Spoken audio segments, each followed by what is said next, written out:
Welcome to Cablesfarm. We're going to have a look at this lock, see the parts of it, and then we're going to strip it down. So this lock is from a small pistol. It's dated from probably around 1800, maybe a little bit afterwards. The indicators of that are the fact that it's got a semi-rainproof pan here, and the general shape and the engraving, which would be probably post of the 1790s or later. So there's a dueling pistol lock, or it could be a dueling pistol. So we'll have a look at the parts of the lock, and you probably know anyway. There's the cock, the top jaw screw, the frizzen, and sometimes this bit's called the steel, the frizzen spring, which actuates the frizzen. And what you can't see in here is a roller on the end of the frizzen, which acts on the spring, reduce the friction of it. So the cock, there's the cock screw that holds the cock onto the tumbler. So if we turn the lock over,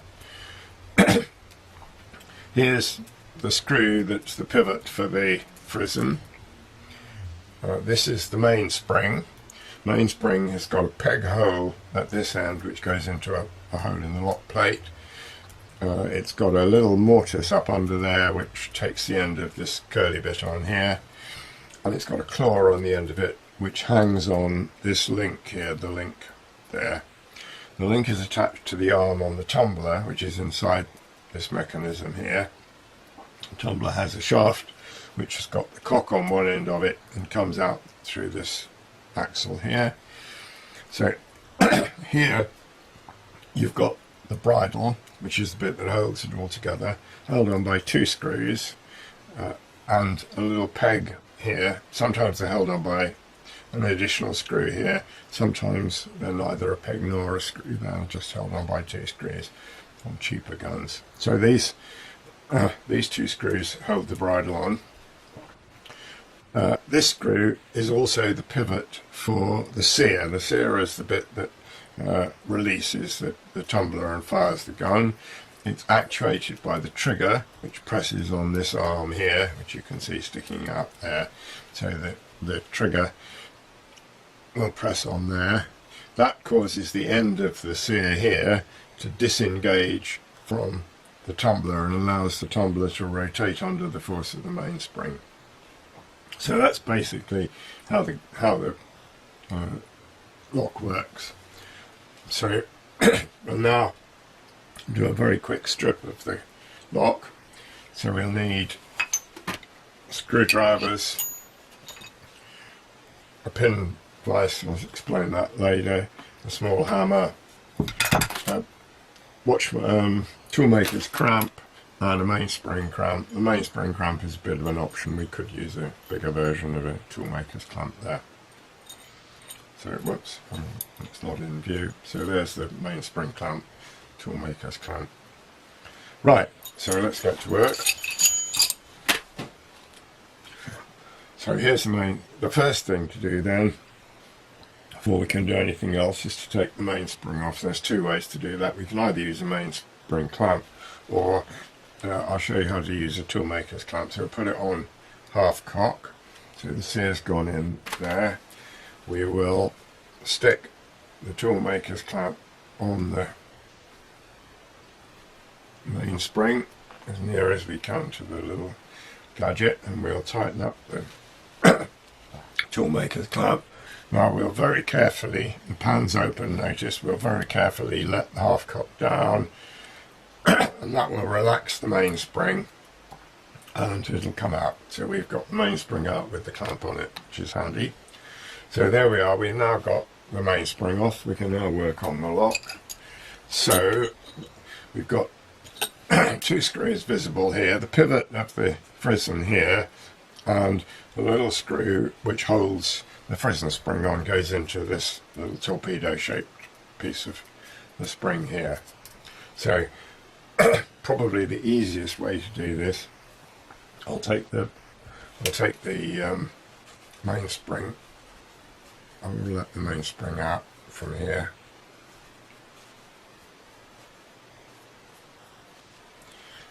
clamp off it. I want to come, obviously.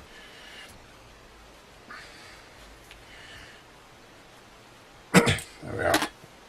Right, we can use this on the prison now. So what we can do, a quick and easy, dirty way of doing it, is move the frizzen until the spring is as compressed as it's going to get.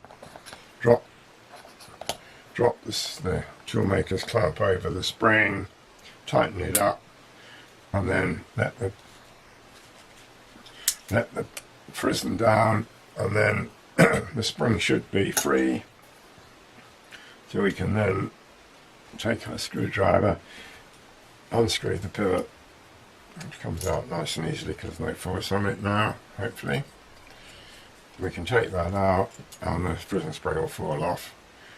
Take the spring out, pop it in this frizzen spring. We take the clamp off it now. Let it go. Here we are. So there's the frizzen spring out. Right. Now we can remove the frizzen.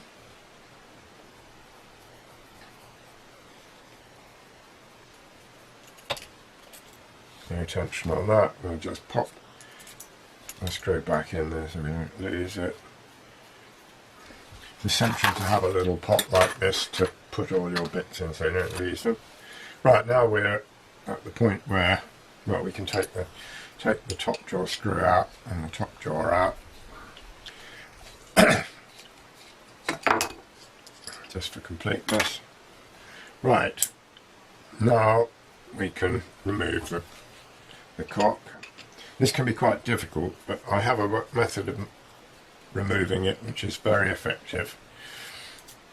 So the principle is this: you take a punch, a pin punch, that will just fit through the square, and you take a small hammer, panel hammer, and you put the lock on your thigh so it's nice and resilient underneath it, and then you just tap it gently with the hammer, and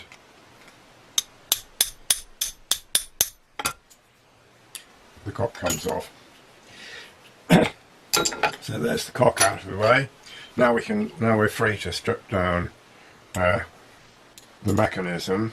So the first thing we'll do, I think, is to take off the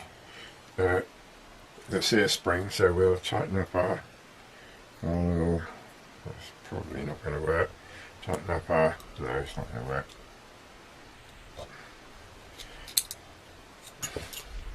We'll take off the sear. Easiest to do that way around. Sear all.